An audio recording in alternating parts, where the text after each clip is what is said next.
Assalamualaikum warahmatullahi wabarakatuh. Selamat pagi, bertemu dengan saya dalam pembelajaran matematika. Sebelum kita mulai pembelajaran, marilah peserta didik semuanya kita berdoa terlebih dahulu. Berdoa dimulai.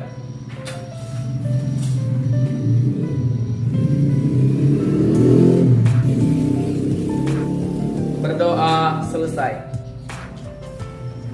Nah, peserta didik semuanya, hari ini kita akan membahas tentang himpunan. Oke? Nah, apa itu Pak himpunan? Nah, mari Bapak jelaskan ya. Himpunan yaitu kumpulan benda atau objek yang terdefinisi dengan jelas. Jadi, kumpulan benda atau objek yang terdefinisi dengan jelas. Nah, biar kita paham mana yang jelas dan mana yang tidak jelas, kita perhatikan beberapa contoh berikut ini. Yang pertama, contoh 1. Kumpulan benda-benda yang indah. Kalimat pertama ini tidak dapat kita sebutkan sebagai himpunan, sebab kumpulan bunga-bunga yang indah ini bersifat relatif. Jadi indah tidak dapat dinyatakan sebagai pernyataan himpunan, kumpulan bunga-bunga yang indah. Yang indah bagaimana?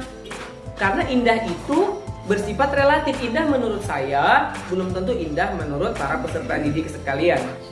Jadi kumpulan bunga-bunga yang indah tidak termasuk ke dalam himpunan, tepat. Contoh kedua, perhatikan. Rombongan siswa Budi Utomo berwisata ke Pulau Dewata. Rombongan siswa Budi Utomo yang berwisata ke Pulau Dewata. Nah, kalimat kedua ini bisa kita nyatakan sebagai himpunan. Mengapa? Karena rombongan peserta yang pergi ke Pulau Dewata, ya, rombongan peserta dari Budi Utomo yang pergi ke Pulau Dewata, itu orang-orangnya sudah ada, siapa-siapa saja orangnya. Sehingga jelas dinyatakan dia adalah termasuk ke dalam himpunan. Kemudian contoh ketiga, kumpulan makanan yang enak. Lagi-lagi, makanan yang enak ini bersifat relatif.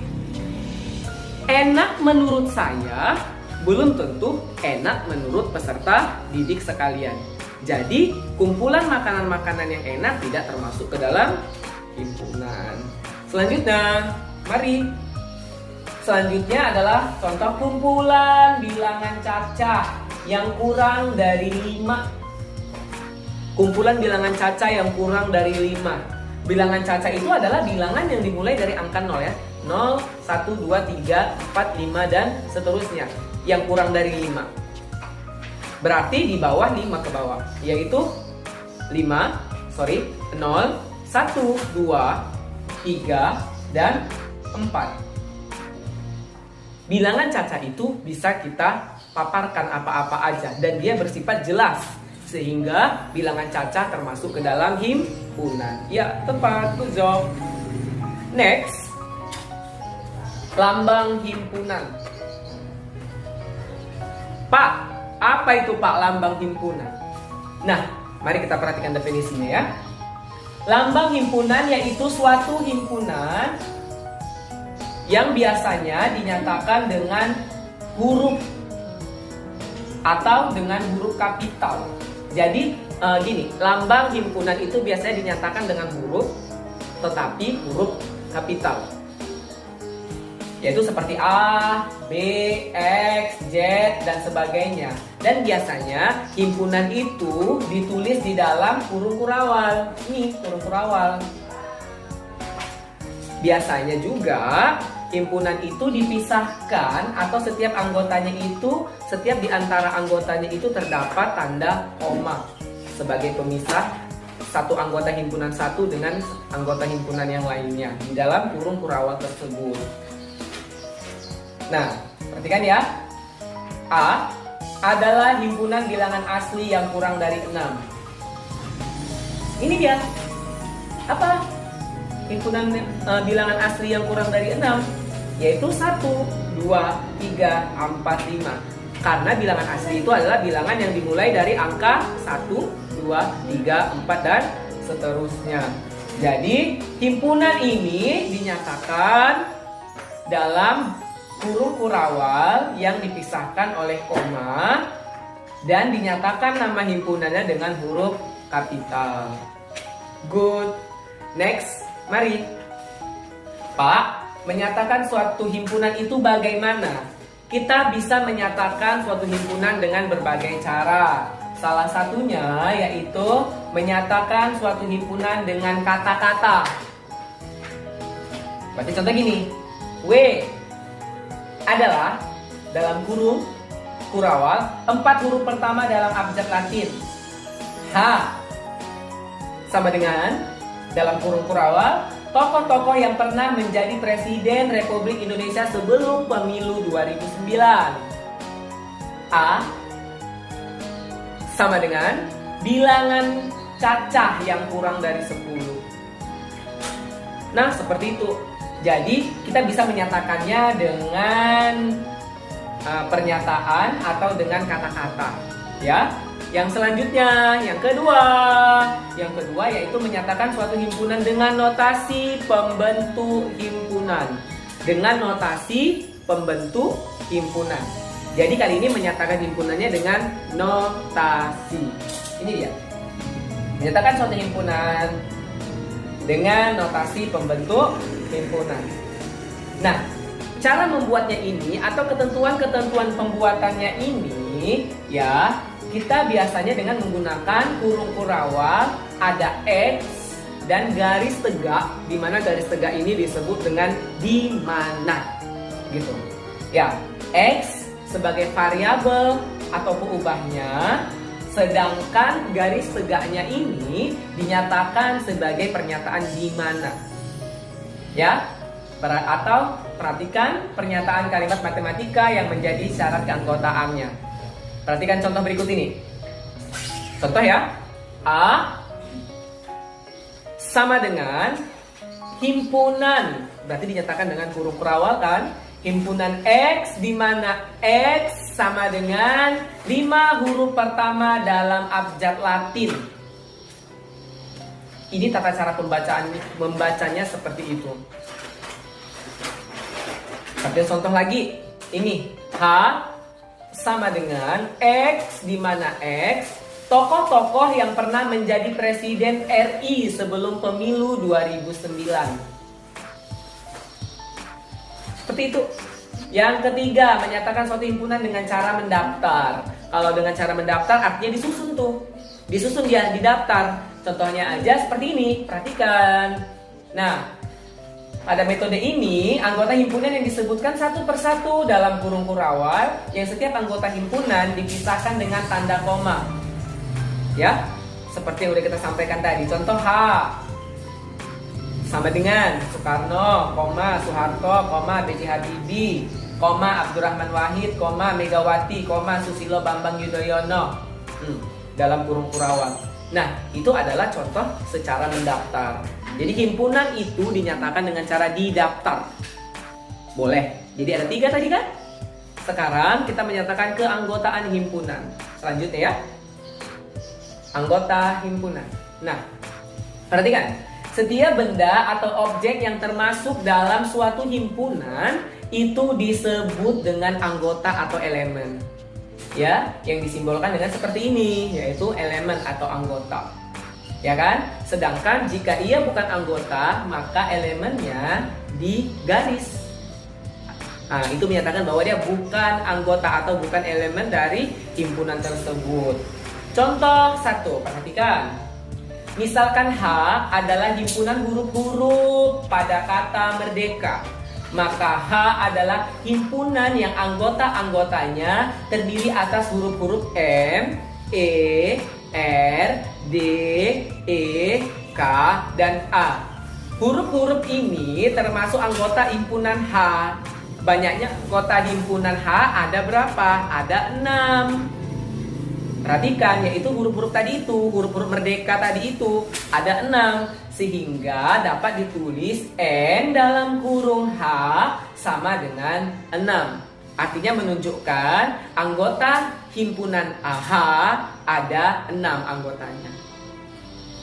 Gimana? Bisa dimengerti?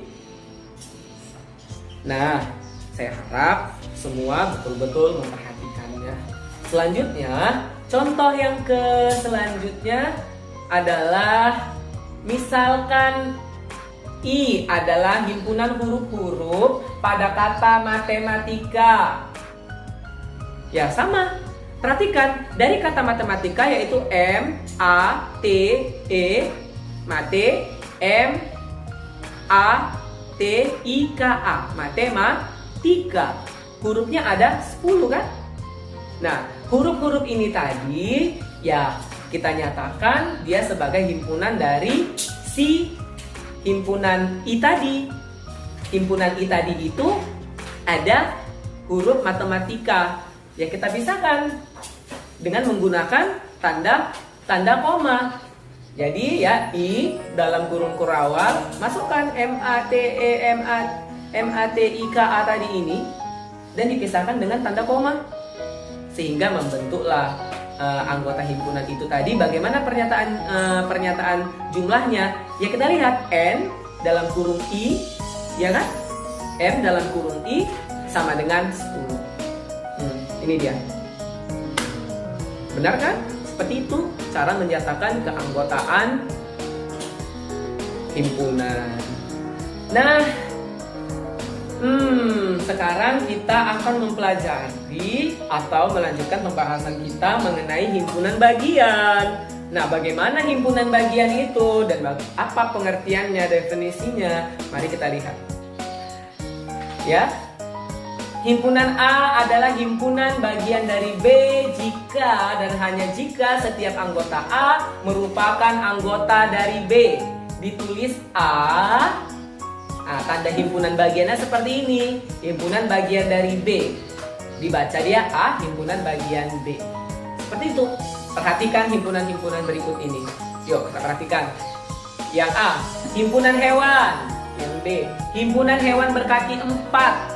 Yang C, himpunan hewan berkaki 4 yang bertelur. Nah, misalkan A, B, dan C ini adalah sebagai berikut ya. Yang A, himpunan hewan, kita nyatakan aja kucing, anjing, buaya, kura-kura, burung. Yang B, himpunan B adalah kucing, anjing, buaya, kura-kura. Yang C, buaya, dan kura-kura. Jika kita perhatikan, setiap anggota himpunan B ini merupakan anggota himpunan A. Maka ditulislah B himpunan bagian dari A. Dan setiap anggota himpunan C merupakan anggota himpunan dari B. Maka ditulislah C himpunan bagian dari B. Tetapi ya, A bukan himpunan bagian dari B. Maka harus dinyatakan dengan tanda seperti ini. Nah, tanda himpunan bagiannya dikasih garis, itu menyatakan A bukan himpunan bagian dari B. Mengapa demikian? Karena ada salah satu anggota A yang tidak menjadi anggota B. Seperti itu. Bisa dimengerti? Saya harap bisa dimengerti. Nah, menentukan banyak himpunan bagian yang mungkin. Kalau menentukan banyak himpunan bagian yang mungkin, kita bisa menggunakan rumus yaitu N sama dengan 2 pangkat banyaknya anggota. Gitu. Jadi atau gini, N sama dengan 2 pangkat banyaknya anggota. Atau N sama dengan 2 pangkat N. Gitu aja. Jadi kalau ada suatu pernyataan ya, himpunan bagian dari A adalah sebagai berikut. A sama dengan 1, 2, 3. Maka berapakah kira-kira jumlah himpunan bagiannya, banyak himpunan bagiannya? Ya udah, kalau jumlahnya ada 3, maka kita masukkan dia. Dalam pernyataannya N sama dengan 2 pangkat banyaknya tadi, yaitu 3, yaitu ada 9. Apa aja itu himpunan bagian A itu? Yang sebelah itu kan ada 1, Kemudian 2, 3, 1, 2. Selanjutnya lagi 1 dan 3. Selanjutnya lagi 2 dan 3. Kemudian ada lagi 1, 2 dan 3. Yang ke-9 adalah himpunan kosong. Seperti ini himpunan kosong notasinya. Oke? Nah, sekarang himpunan kosong apa, Pak? Itu ada himpunan yang tanda bulat gitu dikasih garis, itu himpunan kosong. Apa itu himpunan kosong? Mari kita pelajari. Jadi, himpunan kosong adalah himpunan yang tidak memiliki anggota. Himpunan yang tidak memiliki anggota, atau dinyatakan dengan lambang dalam kurung kurawal ada tanda seperti tanda huruf O yang digaris. Itu adalah himpunan kosong. Nah, selanjutnya himpunan kosong itu contohnya seperti apa, Pak? Ini contohnya ya. Bilangan cacah antara 2 dan 3. Kan himpunannya nggak ada, maka ya dia dinyatakan sebagai himpunan kosong. Gitu. Kemudian apa lagi? Contohnya, himpunan yang anggotanya merupakan bilangan asli antara 3 dan 4. Tidak ada dong bilangan asli antara 3 dan 4, maka itu dinyatakan sebagai himpunan kosong. Ya, good. Sekarang kita akan bahas tentang diagram Venn. Apa itu diagram Venn? Nah, sekarang kita akan bahas tentang diagram Venn. Ini nak, perhatikan. Nah, diagram Venn adalah himpunan yang dapat dinyatakan dalam bentuk gambar, ya, yang dikenal sebagai diagram Venn, di mana diagram Venn ini ditemukan pada tahun 1923 deh, oleh seorang pakar yang bernama John Venn, ya. Dalam membuat diagram Venn yang perlu diperhatikan yaitu, perhatikan tata caranya seperti ini.